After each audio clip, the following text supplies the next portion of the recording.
Merci d'être avec nous sur Al24 News, au sommaire de l'actualité de ce lundi 28 novembre. Le monde célèbre demain la journée internationale de solidarité avec le peuple palestinien, l'occasion pour Antonio Guterres d'exprimer la détermination de l'ONU à concrétiser la solution à deux États. Le Parlement arabe, lui, salue la commission ministérielle arabe présidée par l'Algérie pour la reconnaissance internationale de l'État palestinien.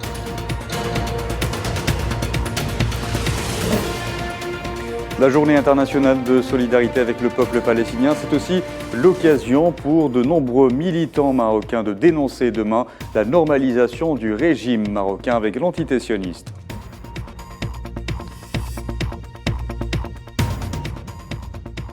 La Mauritanie célèbre son 62e anniversaire d'indépendance. Le président Mohamed Cheikh El Ghazouani annonce des augmentations de salaire de 20%.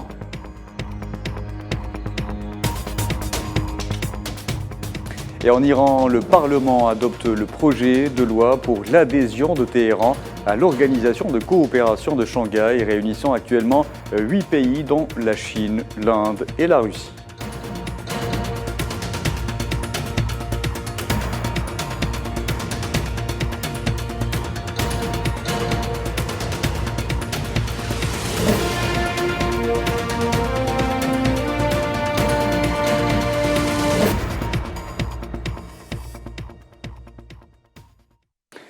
Bonsoir à tous, nous entamons cette édition avec la visite de travail d'une journée qu'effectue ce lundi en Algérie la chef du gouvernement tunisien Nedjla Bouden.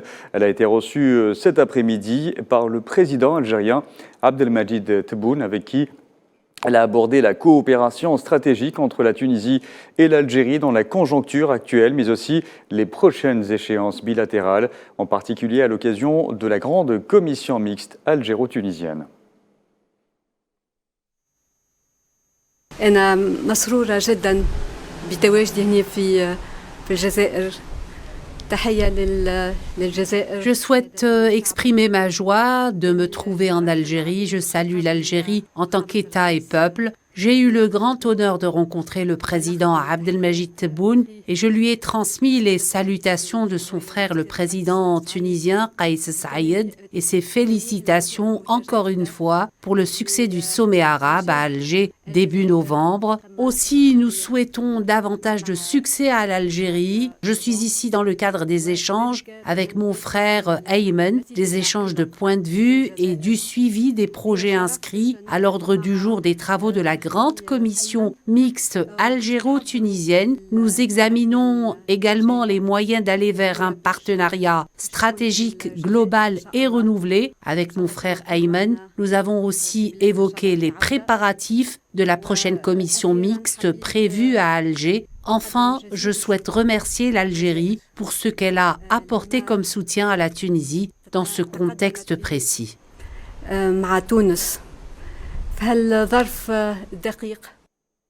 Nedjla Bouden s'est entretenu auparavant avec le Premier ministre algérien Ayman Ben Abdelrahman. Les deux parties ont notamment renouvelé leur détermination à activer les mécanismes de coopération bilatérale.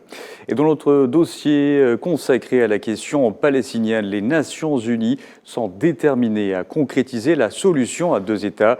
C'est ce qu'a affirmé le secrétaire général des Nations Unies, Antonio Guterres, dans un message à la veille de la Journée internationale de solidarité avec le peuple palestinien, célébrée le 29 novembre de chaque année, réaffirmant la position de l'organisation en faveur de la paix au Proche-Orient. Le chef de l'ONU a rappelé en outre que le monde célébrait cette année, ou plutôt cette journée, à un moment où l'espoir de paix s'amenuise, tout en déplorant le nombre croissant de pertes en vies humaines parmi les civils palestiniens lors du nouveau déchaînement de violence en Cisjordanie occupée.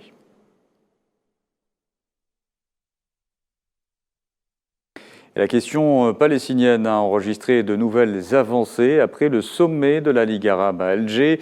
De nombreuses initiatives prises lors de ce rendez-vous panarabe ont été applaudies, à l'exemple du Parlement arabe qui a salué hier la constitution d'une commission ministérielle arabe présidée par l'Algérie en faveur de la reconnaissance internationale de l'État palestinien.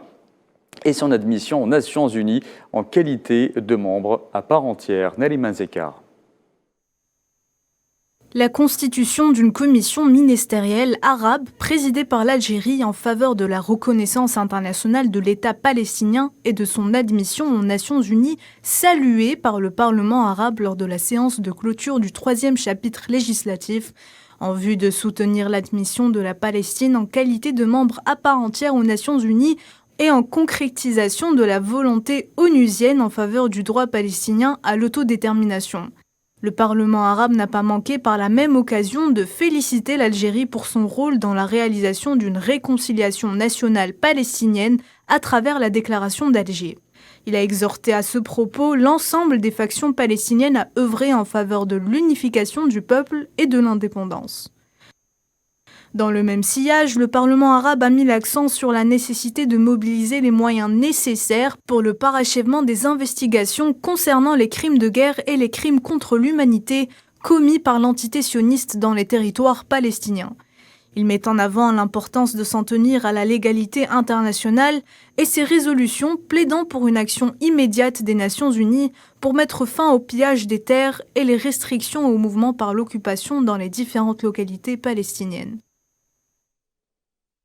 À noter que le président algérien Abdelmadjid Tebboune a adressé à cette occasion un message à l'occasion donc de la journée internationale de solidarité avec le peuple palestinien, un message que l'on développera dans nos prochaines éditions.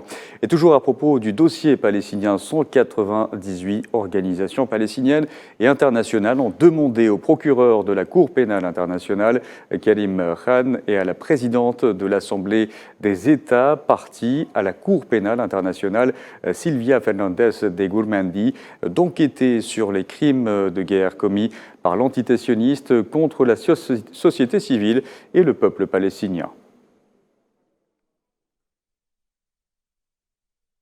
Le peuple palestinien trahi par les séries de normalisation avec l'entité sioniste, notamment par le Maroc. Demain, un mouvement de militants regroupant des syndicalistes et des membres de partis politiques organise à Rabat un rassemblement pour protester contre la normalisation du régime marocain avec l'entité sioniste.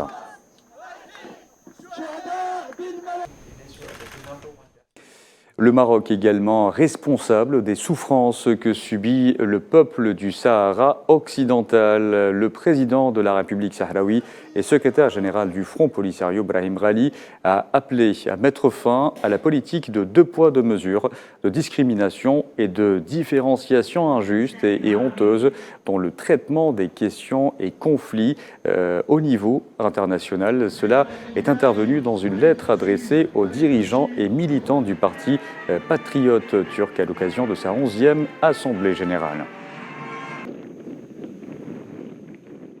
En évoquant la question sahraoui, le quotidien mexicain Excelsior, l'un des 3 journaux à grand tirage au Mexique, a publié un article consacré à la cause sahraoui intitulé « La lutte des Sahraouis contre l'état de siège imposé par le Maroc ». Conflit de fer. L'auteur de l'article, Miguel Alejandro Rivera, a notamment mis en exergue le caractère paradoxal de la décision prise en mars 2022 par Madrid, appuyant les thèses marocaines au Sahara occidental, en indiquant qu'elle était contraire à la position historique de l'Espagne sur ce conflit. Je vous en parlais en titre. En Mauritanie, le président Mohamed Cheikh El Ghazouani a annoncé des augmentations de salaire de 20% en faveur des salariés à l'occasion du 62e anniversaire de l'indépendance du pays. Le 28 novembre 1960, Mokhtar Oueldada proclama l'indépendance totale de la Mauritanie et la fin de 58 années d'occupation française. Souad Ben Batouche.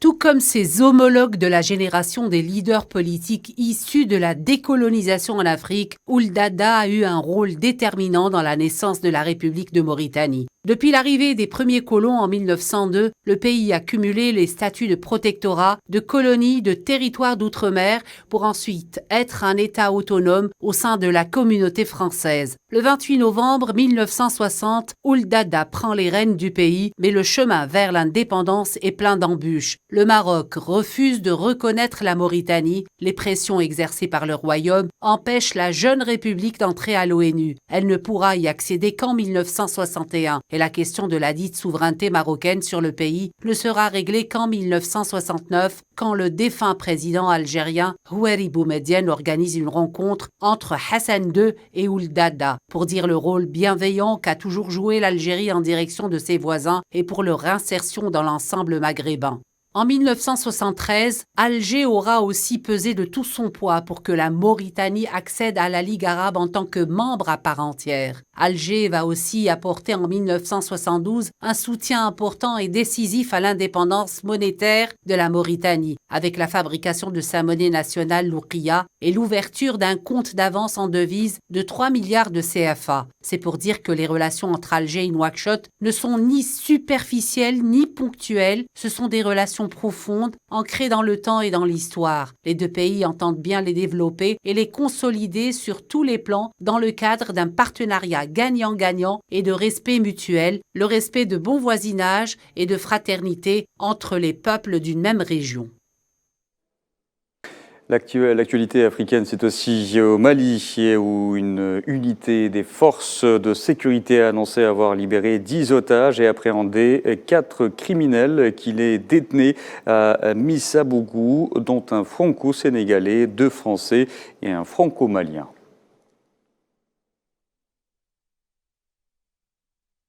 Je vous en parlais en titre, le Parlement iranien a adopté le projet de loi pour l'adhésion de Téhéran à l'Organisation de coopération de Shanghai, qui réunit actuellement 8 pays, dont la Chine, l'Inde et la Russie, et compte de nombreux partenaires.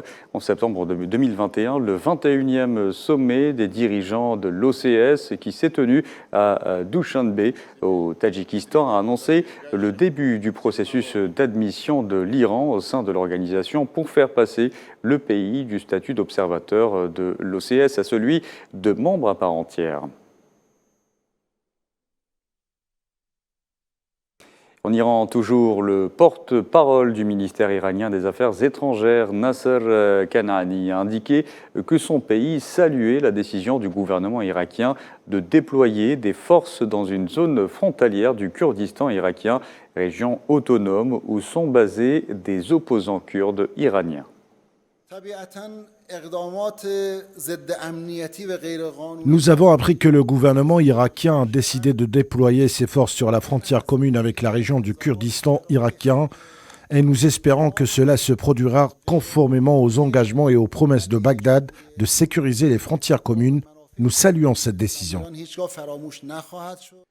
Dans l'actualité aussi, le président russe Vladimir Poutine rencontrait ce lundi son homologue kazakh Kassym-Jomart Tokayev, arrivé hier dans la capitale russe Moscou. Il s'agit de la première visite de Tokayev en Russie depuis sa réélection il y a une semaine. Au menu des discussions, notamment la promotion du partenariat et de l'alliance stratégique ainsi que des perspectives de coopération dans le cadre de fédérations d'intégration dont l'espace eurasien. Основания быть удовлетворенными так, как... Allez, parlons football à présent et du mondial au Qatar. Dernier match ce soir de la seconde journée de la phase de poule dans le groupe H. Rencontre à suivre de plus près dès 20h entre le Portugal et l'Uruguay. Une victoire du Portugal et les coéquipiers de Cristiano Ronaldo s'assurant une place en 8e de finale.